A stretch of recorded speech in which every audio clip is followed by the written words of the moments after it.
Welcome, everybody, to another episode of Behind the Arch podcast. Well, today the host is Shanessa. Introduce yourself, please.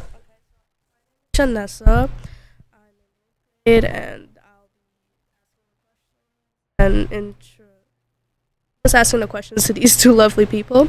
Okay, so what is your role and responsibilities here at our communities? I'll take the first question. I'm the school counselor for grades 6 through 10. All right, and I am Mr. Diaz, the SAPIS worker that you guys know as the main host, but today we are having Shanessa as our main host, and I work with kids throughout the entire school. As my role and my responsibilities, that's what was the question, right, Shanessa? Okay. What is your roles and responsibilities here at our community? So I typically normally just meet with children who have issues. Well, I wouldn't say issues.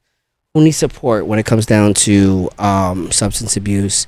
I provide social emotional support. I like to make sure that the kids are being taught about interventions and prevention. You know, whether it be from gang activities or initiations, and whether it be about people who come from troubled homes where their parents are active users and stuff like that. So there's a slew of things that I'm responsible for. Well, I provide support to students, academic support, social emotional support that may interrupt their school day. I would help them to feel supported and heard, and and hopefully a good outcome would be them returning back to the classroom fully engaged. That sounds lovely. What kind of education and certification did you need to become a school counselor, Ms. Rivera? A master's degree to become a certified school counselor. Mr. Diaz? Well, for me, it's required. Not really a requirement, but it's highly recommended that we have a certificate by the state, which is certified alcohol and is called the KSAC, is certified alcohol and substance abuse counselor. Okay, there's many levels to my field. There's 1 to 3, and then it goes to directors and then city directors. But yeah, there's different ways you could actually access my type of career. Is it hard to get those? Yes and no. It's hard if you do not have the motivation to do this type of work. But it's extremely easy if you are very passionate about it. You know what I'm saying? So it's not hard. There's a lot of programs out there that help people who are interested in individuals to help others, especially when it comes down to substance abuse. There's many avenues on how to achieve this certificate. Certification. Ms. Rivera, what does a typical day look like for you as a school counselor?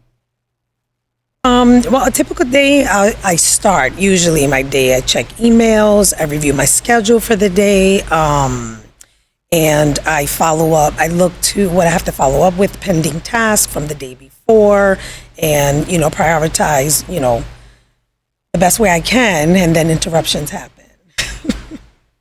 And you, Mr. Diaz?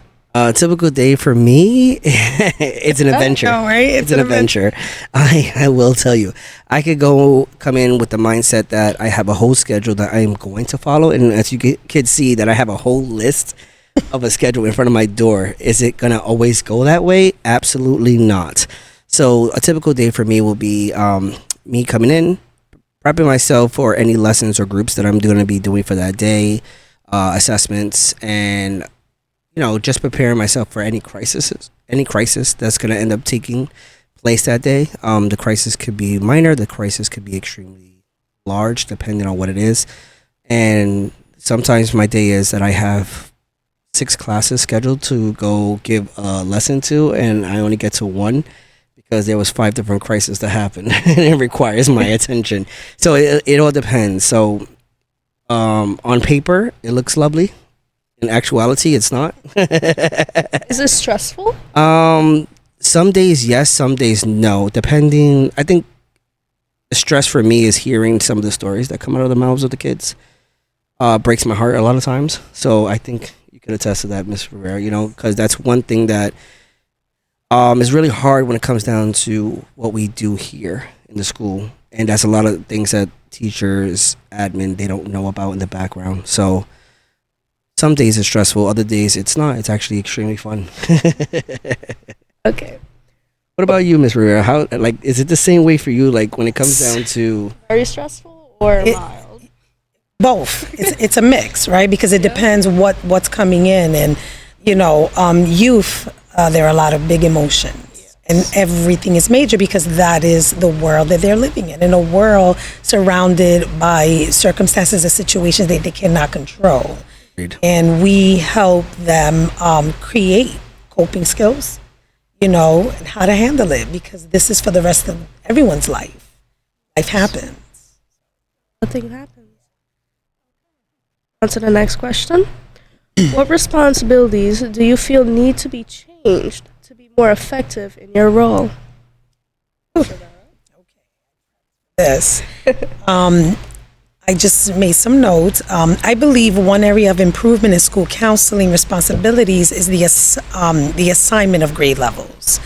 By designating more specific grade level responsibilities, counselors can provide more consistent, targeted support, fostering stronger relationships with students and promoting a greater sense of stability and availability throughout their academic journey. Because a lot of times, they just, come to us, right, Mr. Diaz, and they don't see anything else around them. Yeah. It's just them, to address them. So, having more designated, specific areas just provides that stability for them. I totally agree. For me, if there's one thing that I would have to say, get rid of a lot of the What? a lot of the Red tape. that's the best way to put it. The red tape and a lot of the paperwork. Because I know the paperwork is essential, but there is certain things that sometimes, it's not beneficial to document those things because we know that it's a crisis, but it's not something that needs to be on paper. There's certain things I think that should be taken away to be more effective in our role. I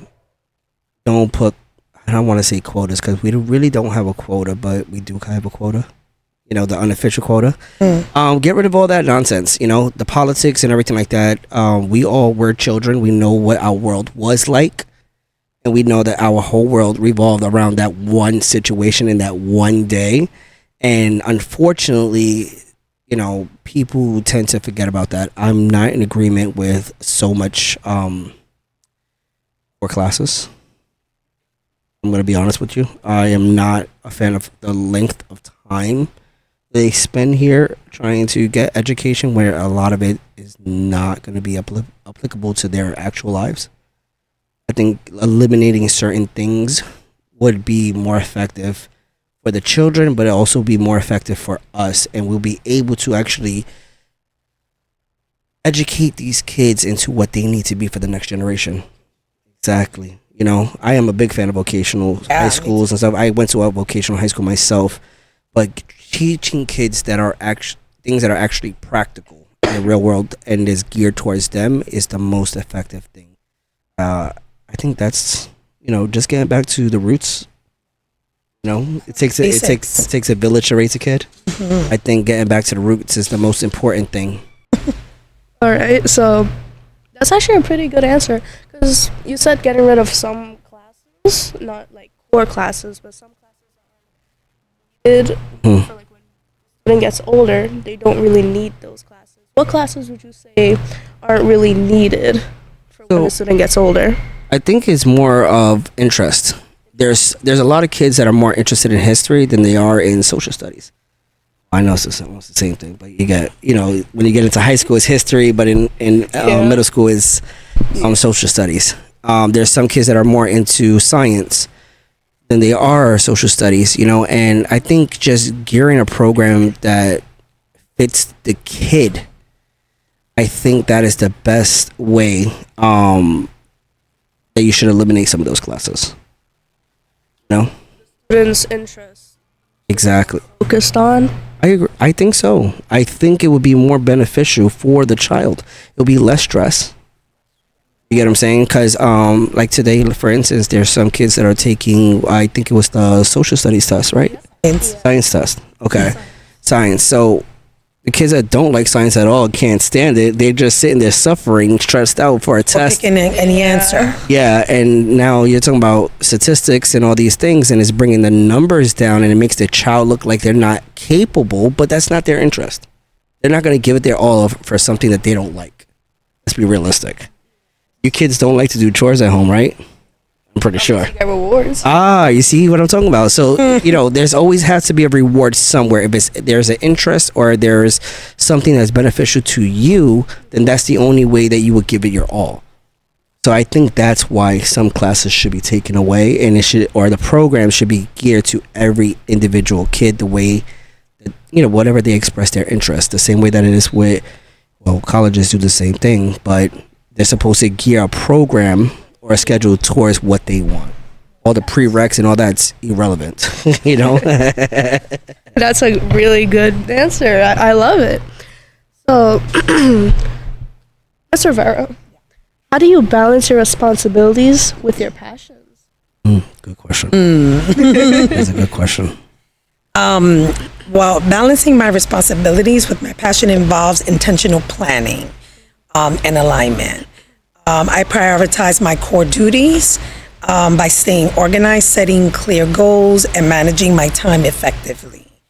At the same time, I seek opportunities to integrate my passions into my work wherever possible, whether through creative problem solving, mentoring, or contributing to initiatives that align with my interests. This approach not only keeps me motivated, but also enhances the quality and the authenticity of my contribution. That is awesome. From what I got, you like to be neat, and so you use that passion of being neat. And encourage students. It really, really fills me why I am supporting them. Just to have a positive impact and them come back and say that they tried something that I might have suggested. That's something I'm passionate about. And then when you see it, the outcome of it, it's amazing. And I love it. I do. Mr. Diaz? Well, I have a lot of passions, and how do I keep it in order? Well, you can't do everything at once now. No, you can't. Not at all, right? Yeah. As you can see, this is my passion is helping people or providing knowledge that I think would be beneficial to kids, giving them tools that would be beneficial, because in the real world, you have to be ready. There's one thing that my parents always taught me: you have to be ready. They only had 2 rules: finish school and don't ruin my name. Yes. So I think I said this in your class before, Yeah. right? So those were the only 2 rules I had to follow. Everything I did in between was, you got to deal with your consequences. You got to deal with everything in between. So I was like, okay, I did a lot of stuff I shouldn't have done, and there's lessons that they tried to give me, but that I was too stubborn to listen to. And then I also had this one teacher that I always speak about, that he actually is the driving force of why I do what I do, especially when it comes down to the schools, because I wasn't supposed to graduate on time. There was a lot of things I wasn't supposed to be doing, and he made it his business to hunt me down. He was a man that would slap me over the head, even though teachers are not supposed to. And he would actually just say, you're better than this. Let's go, let's get it together. And the last thing that he told me, he was like, Ed, you have a lot of potential. I know you have a lot of stuff going on. There's so many things, but you got the potential. You just got to push through it. And I was like, okay. I was like, whatever. I don't know why you take interest in me. And the last year of my senior year in high school, what ended up happening, he had a heart attack. Oh my. He was forced to retire. And it kind of devastated me, because I'm like, wait, how can I show this man anything or repay him for anything that he did for me? And I remembered everything that he told me, and I was like, wow, okay, so how can I show him some type of gratitude? How can I actually honor my parents by actually doing what they only asked me to do, you know? And what ended up happening is that I bust my behind, especially the last year, the last half of the year, and I made up so much work. The teacher was like, how come you just didn't do this in the beginning of the year? And I said, because it wasn't my interest. And shout out to the Miss Flynn, the counselor, because she actually gave me classes that were in my interest, and it allowed me to actually make up a lot of work. Which motivated you? Yeah, and me wanting to do was right by this man, and you know, for the work or the knowledge that he poured into me is a lot of things I've learned, life lessons that I learned from him, real world stuff that he was preparing me for, things that my parents tried to tell me but I wasn't listening, you know, and it just took a stranger to get to me. That's what I try to do. That's why I'm passionate about doing what I do. I want to prepare you kids, and then you know, being responsible in the midst of it, you can balance it out, still be responsible and show your passion. This is a hobby. I started off video film. What is it called? Oh my god, I just blanked out. All right. Oh my god. All right, so I started film. No, it's not film. What the? I just blanked out, guys. That is. I don't know. It's not vlogging. Cinematography. There you go. Oh my god. It's not photography. Cinematography. There you go. So, I started the cinematography at my church, and I have only been doing it for less than 2 years. And if you see a lot of the work, and there's something that my sister pointed out, it was yesterday. She was like, all the work that you did, and it hasn't even been 2 years. If you see what you used to do now, and where you are, and what you are doing, or producing now, what you was doing before, and what you're producing now, big drastic change. All this stuff started off as me trying to help out in my church, and then it turned into a hobby that I enjoy doing, and it's something that I am very passionate about because it's easy for me to do. But then I also realize these are things that kids also want to do, so why not show them? This is why I brought it over here. The podcasting was an idea that I've had for my own personal, but I'm starting it off here. And I said that in my last the last episode. This is something that's training me for the things that I'm going to do in my own personal, but it's also something fun for you guys to learn as well. So we're learning together. We're on a learning journey together. Oh, this is cool. I know that was a long-winded answer. Yeah. You know? Oh, it's okay. It's really interesting to see how just one person in your life, like, there could be millions of people you interact with, but one person in your life could really push you to do a lot and inspire you and encourage you to do a lot of things. And as you said, that teacher brought you up to be the person you are today. Yeah, I agree. And that man is still alive. I still keep in contact with him here to there. Yeah, it's like, you know, he knows I'm a grown man. I have my own things to do, but whenever he reaches out, I answer, and I'm like, hey, what's going on? Or if I reach out to him, he answers. So, you know, it really does work. Good man. All right. So, I'll see you, McGowan. Yeah. Sounds like a love. Yes. All right. Ms. Rivera, Yes. what change do you believe should be made for middle schoolers? Ooh, That's a good one. yeah, I didn't want to forget anything or give a long-winded answer. That's why I noted these things. Okay, so one meaningful change I believe should be made for middle schoolers is the implementation of more structured social and emotional learning programs. This developmental stage is marked by significant emotional, social, and academic transitions, and providing consistent SEL support can help students build resilience, self-awareness, and healthy peer relationships, which often is challenging at that age. I agree. Additionally, creating smaller learning communities or assigning counselors and mentors to specific grade levels can foster stronger connections and a great sense of stability during these formative years. I find that a lot. They have difficulty in this transition. You know, a lot of them, you know, they're like, wait, elementary school, no, now middle school. And I see that a lot, and they need to, you know, learn how to even make friends, how to be a good friend. What does a good friend look like? And those are basic things that are needed, right? Agreed. Like to your point about the cores, right? Yeah. These are life skills. This is for everyone for the rest of your life. and to invest in that, we're forming that. Just thinking that I'm a person that can be some sort of influence in a young person's life, and then they grow up and remember that, just like Mr. Diaz said, and you took that with you, and you're an adult now. Yeah. So that is, it's so key. Yes. And we have to invest in that. So that would be changes that I would definitely make.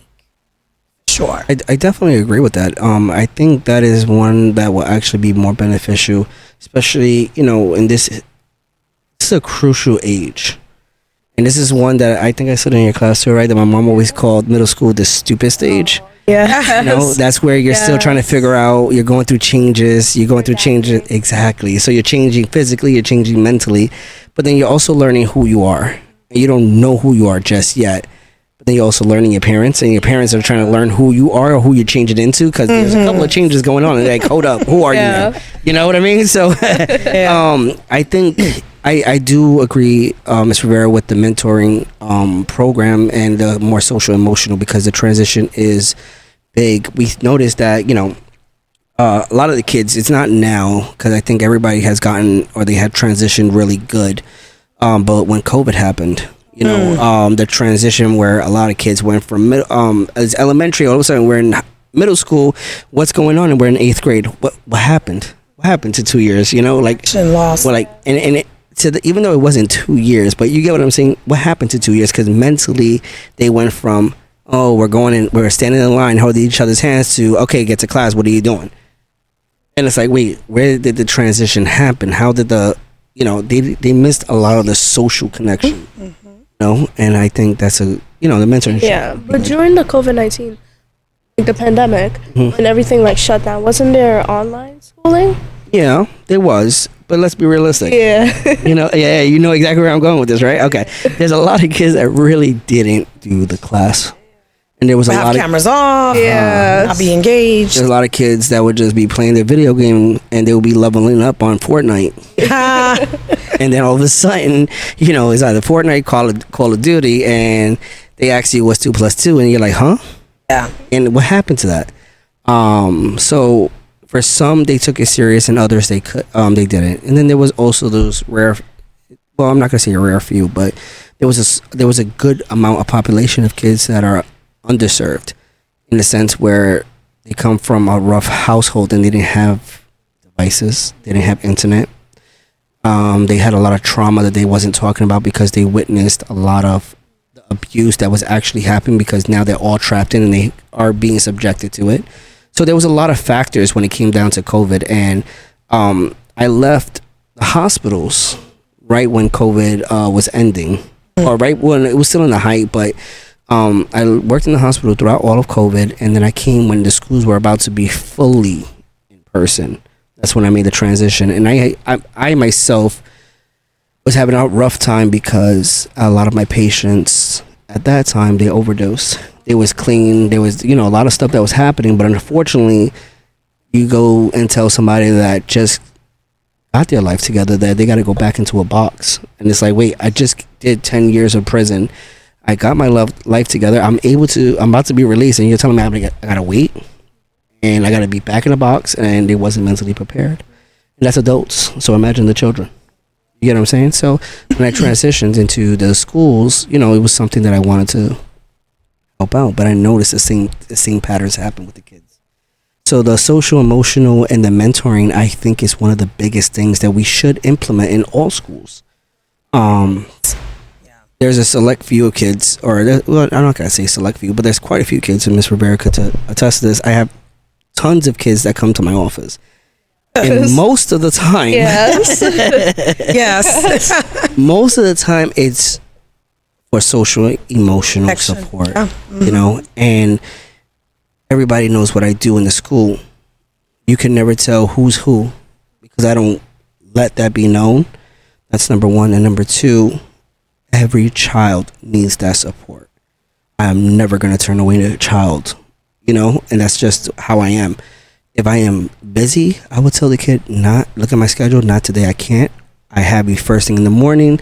That's why I always say my schedule is by appointments, because it's the easiest thing to keep me focused. But if we had more people like Miss Rivera, like myself, that schedule and are able to do mentoring, I think a lot of you kids would be a lot more successful than, let's say, the 30% that we see. Let's be realistic. But even in those moments, Mr. Diaz, there have been times that a student can't wait. We work together. Yep. We work together. Agreed. Depending, and I'll give you a heads up. Have the student, can you take, and we'll do a soft handoff, Yeah, and he'll do the same. And Exactly. work together, we do the best that we can. and that's why there's so many people in the pot, or so many counselors in the pot, and you're like, wait, but I talked to this person, I talked to this person. No, we know that you talk to us, Right, right. but we share the information. Absolutely. So in case one is absent, exactly. it's there. Of course, if there's something that you tell us not to share, we're Right. not going to. We respect you guys, and we keep that. But exactly, Yeah. Yeah. You're all right. But but if it's something of importance that we know that's going to require continued support, then we share, because we don't want none of the kids to lack or feel that we forgot about you, because we didn't. So what would happen, let's say, like you said, you'd pass on, like let's say you're busy and a student comes to you and you're busy, so you would pass it on to Mr. Diaz. What would happen if both you and Mr. Diaz were busy? We do have on staff, we have Miss Stewart. She's the 11th and 12th grade counselor. And then we have Miss Regina, who is the school social worker. Again, it's a team. Yeah. We also have Miss Boom. Miss Boom, she's the community coordinator, so a lot of students have bonded with her and connected with her. Yes. So we do the best that we can with the team that we have. Very rare has all of us been out at the same time. Very rare has that ever happened. There's always one of us here. It would happen. Like, what would happen? What would happen? Let's say if none of us are here, then we have the administration team. Miss Tanya has stepped in. Miss Audrey, the principal, has stepped in.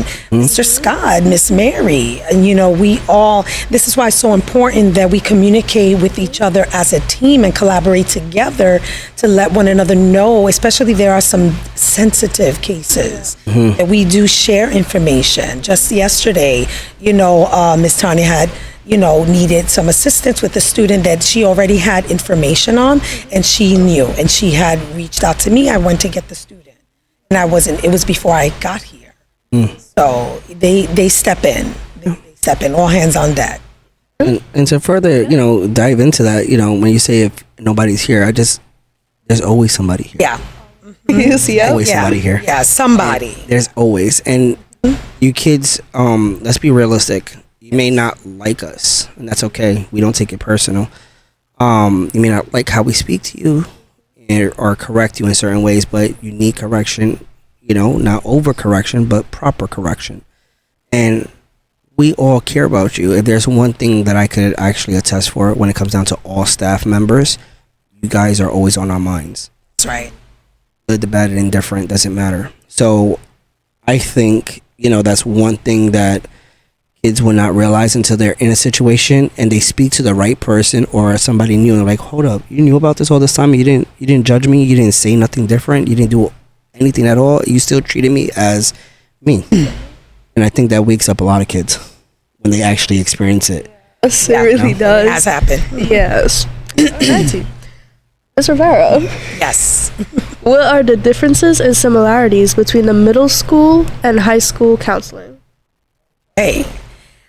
All right, similarities first, right? Because I had the opportunity working with both. Both levels emphasize student advocacy, emotional support, and academic guidance. Counselors at both levels collaborate with teachers, families, and administrators to create a supportive learning environment. They also provide individual and group counseling, crisis intervention, and referrals to outside resources when needed. And then the differences. Middle school counseling focuses more on transitional support, helping students navigate early adolescence, develop self-awareness, and build foundational social-emotional skills.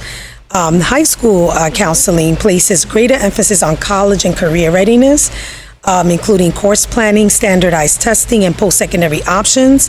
High school counselors often manage more complex academic records and graduation requirements. While middle school counselors concentrate on early intervention and skill building. And what I mean by that is I like to refer to it often as 80-20. Middle school is more 80%, I would say, social emotional skill building, 20% data. And on the other hand, high school is the opposite. It's more 80% data driven, 20% counseling. And that, that sounds a little discouraging for the high school student because they need, as much as social emotional support as well. But with the data, we can incorporate that as well. For example, when we talk about goals and what they want to do after high school, what careers, and goal setting. Okay, what do you need to get there? What do you need to achieve? What is it that you want? So that can turn into more social emotional support and learning, and life skills can come into play too. But those are if I can sum it up, 80-20, with the middle school and the high school. And which one do you prefer? Do you prefer high school or you prefer middle school? That was one of the questions. Oh no, I know. I got him. But to be honest, the beginning of this school year, I was so motivated and to say, oh, I prefer middle school. I prefer middle school. And then now we are in May. Now I'm rethinking that. And the reason why, let me explain. Okay. The reason why I'm rethinking that, I think because to Mr. Diaz's point with the caseload, with the limits on counselors, right? The support. So it takes a toll on us to do this work. And this school year, I have. Sorry. Bless you. It's okay. It's okay. This is live. I have a large, significant mandated caseload. Students with IEPs that have counseling-related services. So I am mandated to have these. To provide counseling to these students, these mandates, on a weekly basis. So right now I'm at, I think, 29, 30 mandates a week. So aside from that, with the other supports that other students need, that takes a toll. If I had maybe 10 mandates, maybe I would feel differently, but I don't. It's almost 30. And then at the high school level, if I had that many mandates, I would probably feel the same. But I think that I think I want to explore high school again, specifically 9th and 10th grade, because those are the intro, and I like doing the work of foundational work, starting them, getting them prepared, going up to the upper class when they get to the 11th and 12th grade. So it was an adventure in both. It's an adventure in both. But I think because of the toll it has taken on me this school year, and this school year having 6 through 10, it's heavy. It's very weighted. So I think if I could choose, I would go back to the high school, 9th and 10th grade specifically, if I have to be honest. Yeah. Yes? Well, I have had the benefit or the pleasure Yes. of working both. And honestly, I enjoy both. There's no preference. I love where I am right now only because of the fact that yes, I've only been here for 2 years, but let's say if I put in the same time that I've been in this field, in this one building, in this setting, I probably would never leave, only because I will be able to see the gradual progression from 6th grade all the way to 12th grade. You know what I'm saying? For me, there's a couple of students that I still run into, even to this day, even though they're in high school, in other high schools, and I see how much they have grown. I think it was last week or 2 weeks ago. I forgot which one it was. I had to go to meeting in another high school, and I ran into 4 of my old kids. Oh wow! And they all started, they wanted to cry. I got the hugs, and they're like, "There's so much we gotta tell you about," but I'm doing better than I was. I matured more. This, and I'm like, wow. And to see that I've had that type of impact on somebody, because it's like, oh wait, I'm actually doing the same exact thing that the teacher did to me. I'm leaving some type of residue, positive, positive thing in this world. And for me, I think this, the setting is ideal. I think it's well, this grade spans are good. I like both. I like to see when they just starting to learn who they are and seeing who they actually become when it's 12th grade. So it's like, wow. Favorites? I don't have favorites. I don't like to have favorites because according to everybody, They're different. Yep. so I don't have children of my own, but all these kids are like my kids. So it's like, I'm going to tell you right now, Yeah. it's like, Yeah. oh crap, like hello, Yeah. Mr. Diaz, I'm the one that's always here, and I get it. that too, So it's yeah. like, hey, you know what? All right. Yeah. So it's Yeah. hilarious, I've had favorites. Then they in put this you on the school. spot with each Yeah. other. We're like, right? I'm your favorite, right? I'm your favorite. Yeah, like a like sibling. what happened? I'm the first. What happened? yeah. Oh my god. I'm here the longest. Yeah. So I've had that here. I've had that in my other school, and it's always the same type of conversation. But I don't have favorites. Do I adore some more than others? Maybe because the connection is different in the sense of how we've conversated and compared to others. Because there's some people that their stories are more severe than others, and I'm here to help, and I've been doing this for a long time. Been counseling for 19 years already. So time. yeah, and I'm nowhere near retirement, so I'm gonna tell you. So how many years till? I still have like another 25 years, give or take. 25. No. Yeah. Well, okay. Guys, there's no shame in my game. I am only 38 years old. I cannot retire until I'm in my 60s, so it's like I got like another 30 years probably. Yeah. Like, come on. So it's like another lifetime. But I've been doing it for a while, and I've worked in different settings. I think the school settings is more ideal for me. But yeah, I don't have no favorites. I think everybody's pretty good. I prefer both. High schoolers is more fun in the sense of they're more mature, so you get to crack more jokes. Right. Yeah. Where in middle school, if I say the wrong joke, they were like, "Oh, Mr. Diaz, why you hurt my feelings?" And I'm like, "Oh, I gotta apologize." Yeah. Like I gotta apologize for almost the whole week because they still hurt. You know? Yeah. Yeah. Yeah. But no, yeah, there's no preference, but I just like to see the growth. And the similarities and differences. Like, Well, that's the similarities will be if the students never addressed what they were supposed to address in middle school and they're still carrying it into high school. I see it in behavior. That's the similarities. I don't see it in the I see it in the behavior and the decision making. If they don't take care of it when I start working with them in middle school and they still carry it over into high school, and then it's like, hello, when are you gonna get it together? yeah. Yeah. But there are some cases that are, like I said, some are more severe than others. But then, there's just certain situations that they don't have that additional support outside. So the only support they get is when they're in this building. So it's like, that's the only similarities that I see. And the big difference is just some are taller than me now than they were in middle school. The growth spurt. Yes, that's the biggest thing. I just look at them like, yo, what just happened? I am a grown man. Sit down. You gotta point up. Yeah, like, who are you talking to, bro? Yeah. Yeah. All right. Miss, if if allowed to make a mandatory change in your role, what would that be? Oof. That's a loaded question. Yeah. If I were allowed Yes. to implement a mandatory change in the school counselor role, I would advocate for reduced counselor-student ratios, counselor to student ratios, to ensure more personalized and proactive support.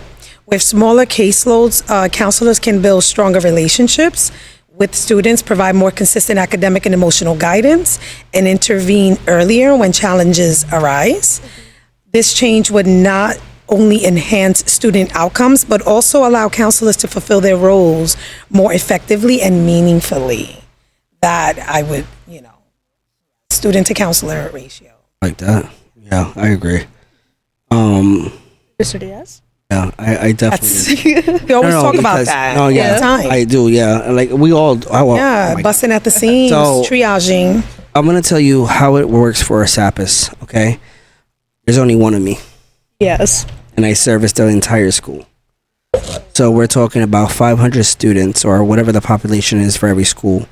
We serve the entire community, and it's not just the students. We support the staff members, we support the principals, we also support the parents. And there's not enough of us. Yeah. There's only about 265 or 270 of us in the all of New York City. Oh, wow. And that's across all 5 boroughs. And in the Bronx alone, yes, the Bronx alone, we know has so many schools.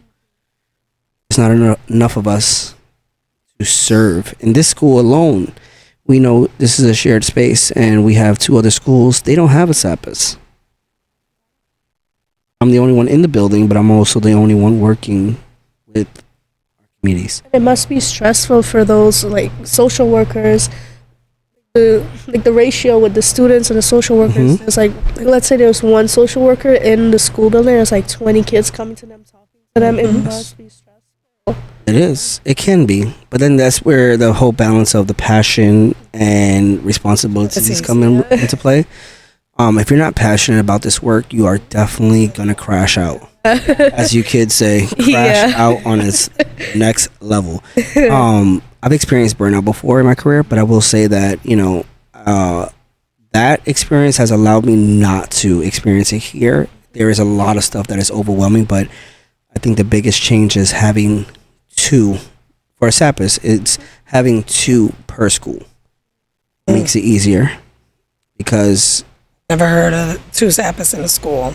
Never. oh, and would that be ideal? Yes, because with the pandemic, or the epidemic, sorry, not the pandemic, but the epidemic, when it comes down to all the vaping, when it comes down to all the fentanyl, when it comes down to everything, especially in the communities of New York City, not the greatest. Let's be realistic. Kids are exposed all the time, but yet the city and a lot of schools expect 300 people to change millions of lives. How? The state gives us only but so much, but the city doesn't want to match in our funds, and legislators want to take away from us and not support us. But yet they want to cry and say, why are our kids overdosing? Why are our kids being hospitalized? What is going on here?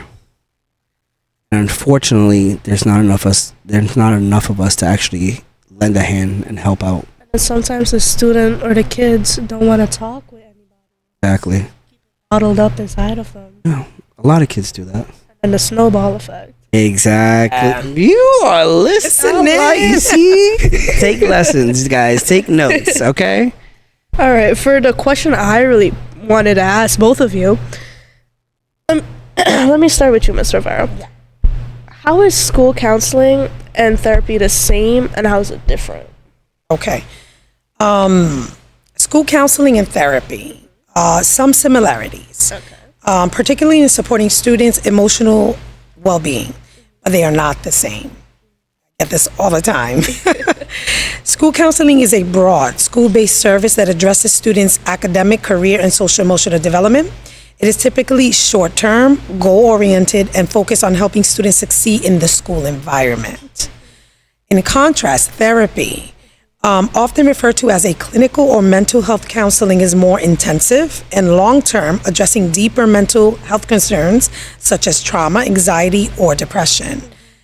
Therapy is usually provided by licensed mental health professionals outside of the school setting. While counselors are trained to recognize and respond to mental health needs, they often refer students to outside therapists for ongoing specialized care. That's a big misconception, especially, even among staff and parents and guardians. I want them to have therapy in the school. School does not provide therapy. And a lot of times, even when I'm starting with the student, when I meet the student for the first time or meet a parent or guardian for the first time, I let them know right away. And then they're like, oh, okay. And then they begin to understand and respect, because, you have to be transparent and forthcoming with them so they understand, to minimize miscommunication of what we do and what our role is. And if they need more, then I refer them out. Mr. Diaz. Mm-hmm. So the question, Is school counseling and therapy the same, and how is it different? I say it's not. It's not. It's not, only because therapy is, in my opinion, therapy is something that takes a long time. Unfortunately, here in the school setting, we cannot be therapeutic. But can we provide therapeutic tools? Yes. Counseling is simple. You go to the dentist and they say, stop eating candy. You're like, but come on, doc, I like the candy. And he's like, well, here's me counseling you. If you don't stop eating the candy, you're gonna get more cavities. Which one do you want? You get what I'm saying? Yeah. So that's the best way to explain it when it comes down to the difference. For me, because I come from a clinical background, I provide a lot of therapeutic tools in everything that I do. I get in trouble a lot of times because they say you're not a therapist, like you're not supposed to be doing these things. But when you talk to a real clinician, clinician does not know how to stop being a clinician.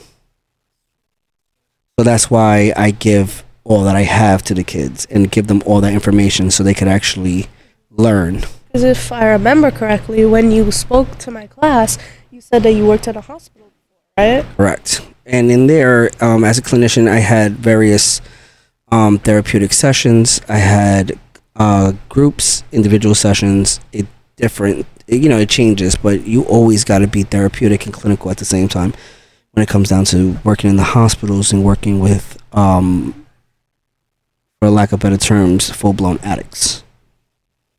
Yes. Mr. Vera. All right. What do you find most rewarding and most challenging about this job? Okay, do we have time? This is why I structured myself, Yes. because I will go long. It's all right. Yeah, no, I want to. No, yeah. I get it. The most rewarding aspect of being a school counselor is the opportunity to build meaningful relationships with students and witness their growth over time, Yes. academically, socially, and emotionally. Helping students navigate challenges, discover their strengths, and achieve their goals is incredibly fulfilling. The most challenging part of the role is managing the high volume of responsibilities while ensuring each student receives the attention and support they need, as we keep talking about. Balancing administrative tasks, crisis response, and proactive programming can be demanding, especially with large caseloads. However, these challenges also highlight the importance and impact of the work that we do. And again, as to Mr. Diaz's point, as we keep bringing up, there's not enough bodies. There's never enough bodies. And a lot of times I feel like in an ER room, triaging. And triage, what is triage? You're going quick. You're assessing really quick, and it's not fair. It's not fair to the students. It's not fair to the families. But unfortunately, we have to do that. We have to be really quick in what we do, but we want to be meaningful and intentional about the work that we're doing. I agree. I like the fact that you said that because that's how it was in the hospital. So I know exactly what you're saying. That you have to triage, you have to do all these things. So it's like doing the assessments, you got to do it. Sometimes we'll have 20 assessments and we're talking about 20 people that are going through withdrawals. You know what I'm saying? Because I worked in a methadone clinic for years and we're talking about 20 people that are in full-blown withdrawal. And they're like, dude, why are you asking me all these questions? Just give me some medication. I'm trying not to go back outside and use, but you're not helping me. That's how they feel. So that's how I get it. It's not and to say that comparison in the school, then there's issues. There are areas that need to be improved and addressed. I totally agree. How do we do that? It's difficult. And I think that, if there was more people that was passionate about this work, I think a lot of people left or retired. It's a little bit of both, but it's because of the demand. Yeah. And it takes a toll. That's why. That's the biggest part. When people, I know for me, when you think about, oh, you're off in the summer, that must be so great. But no, we actually need it. You need to recharge. You need to refuel. You need to, because it's so weighted. Yeah, you're lucky now. And it took me time to disconnect when I leave at the end of the day to leave it here. Because there are some cases, as you mentioned, Mr. Diaz, that they're very weighted. And, when you go home and you leave the setting to leave that, you have to be so intentional and careful with self-care to leave that here. Yes.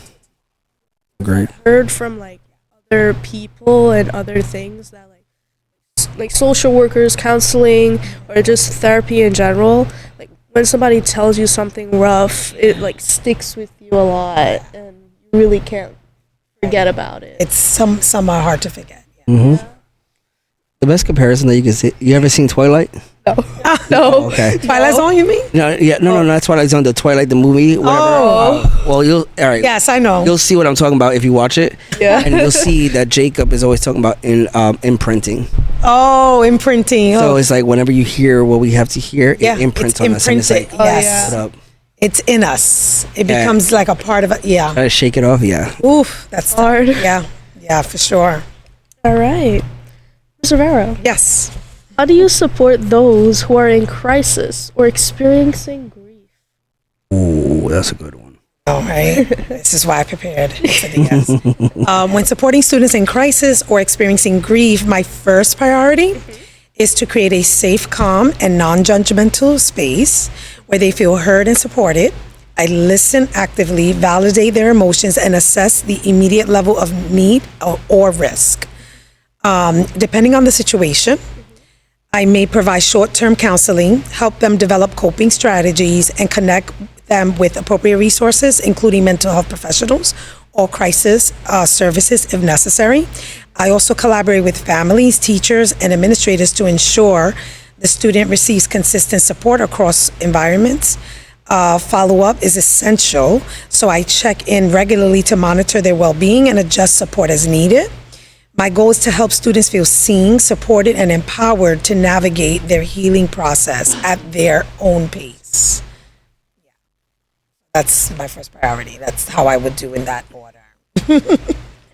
Yes. Definitely, Approach. definitely is a loaded question. So. Yeah. That's why you got to prepare.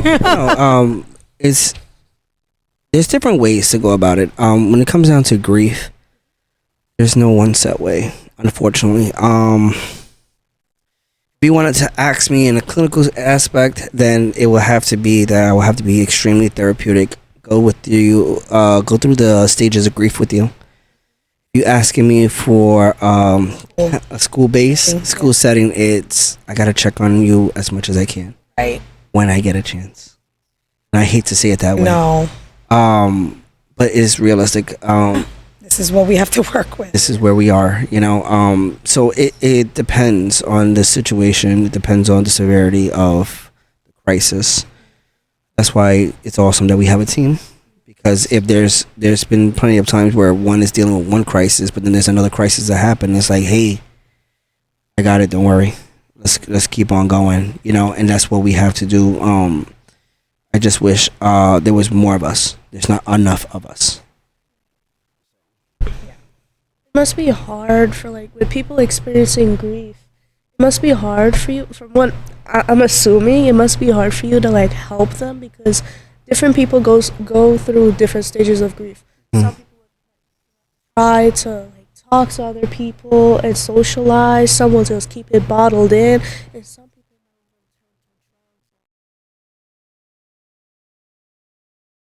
It is. There's always one thing that you got to remember. There's 5 stages of grief. Yeah. Grief. Shock or denial. You are starting to bargain or trying to see what's going on. Anger, depression, and then acceptance.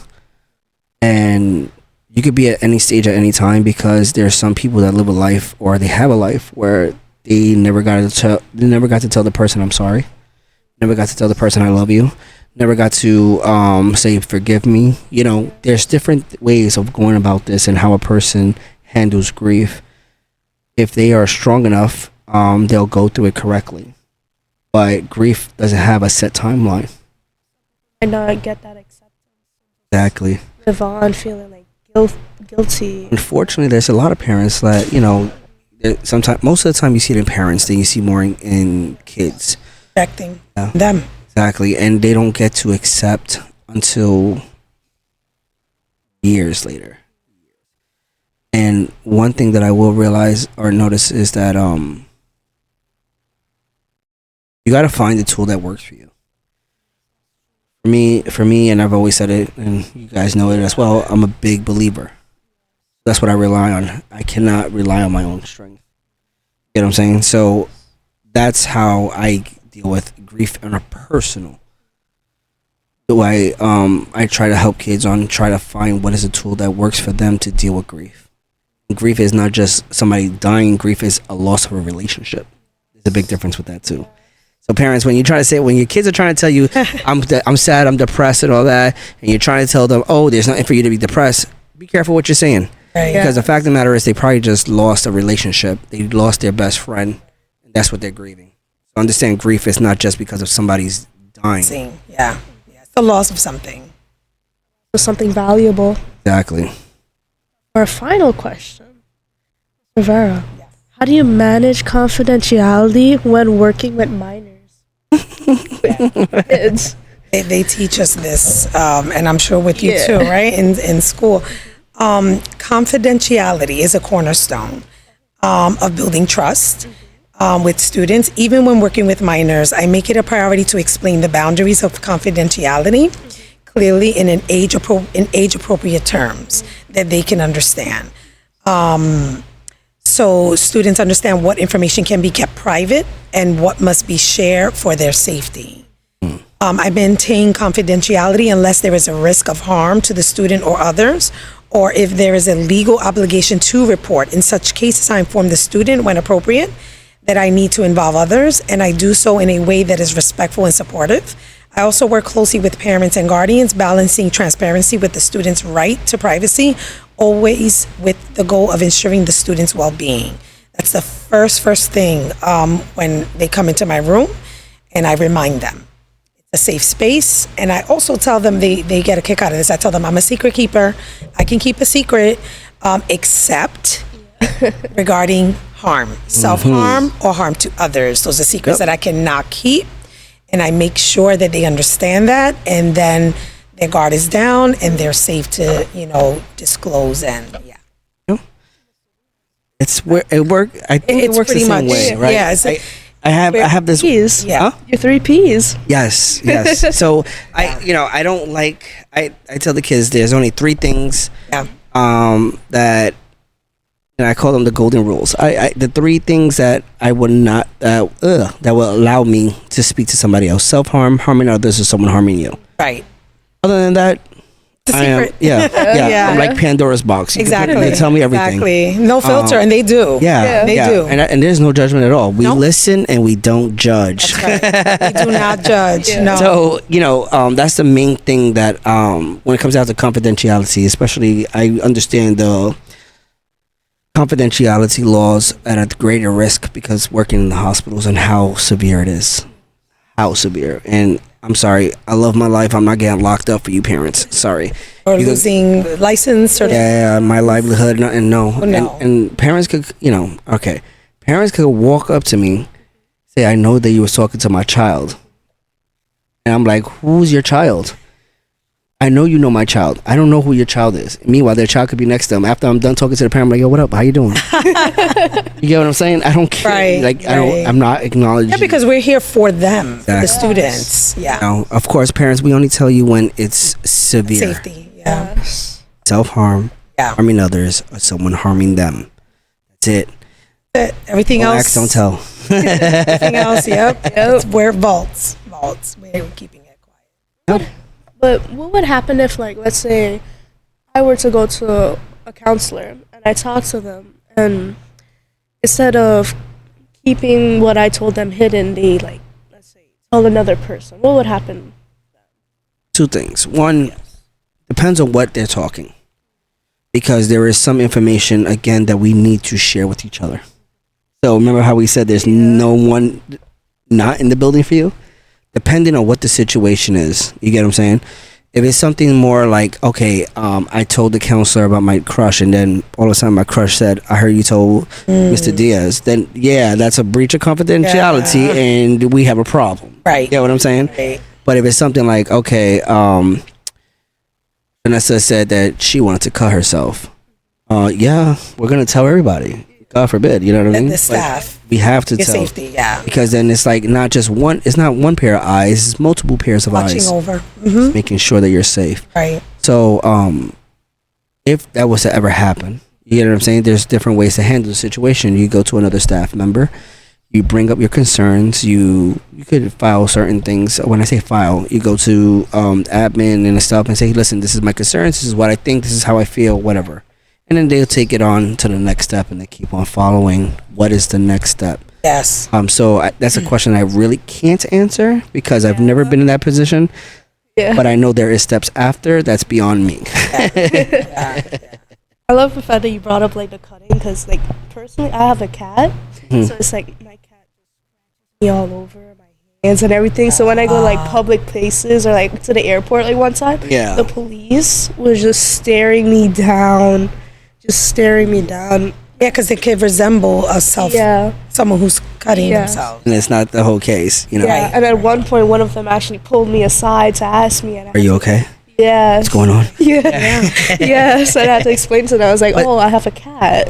That's a good thing. That means Yeah. that the person is on it. They're paying attention to the need of the child or just being a good human. And so that's awesome. That's real awesome. A little bit annoying, like every single where I go. No, I definitely get it. And that's one thing when it comes down to this type of work or anything that has to deal with children. You're always gonna have that, even if it seems like it's a little too much. I'd rather be over cautious than under cautious. Right. You know, if that's even a thing. Something Better safe I than hope I said that sorry. correctly because it is sound. Yeah, better safe than sorry. There you go. Better safe than There you go. sorry. I said something totally different. Yeah, it's fine. But yeah, it's better to operate on the Yes. side of caution. Caution, yes. Mental. Yes. Yes. You got it. Yes. Okay. Okay. That was good. Awesome. All right. Okay. All right. Thank you, everybody. And that was another episode of Behind the Arch podcast. So next week we are going to have another episode with a couple of new guests, and we're going to have a couple of new hosts. And that episode is going to be called The Arch of Resistance. Stay tuned. Make sure you like, subscribe, and share with your friends.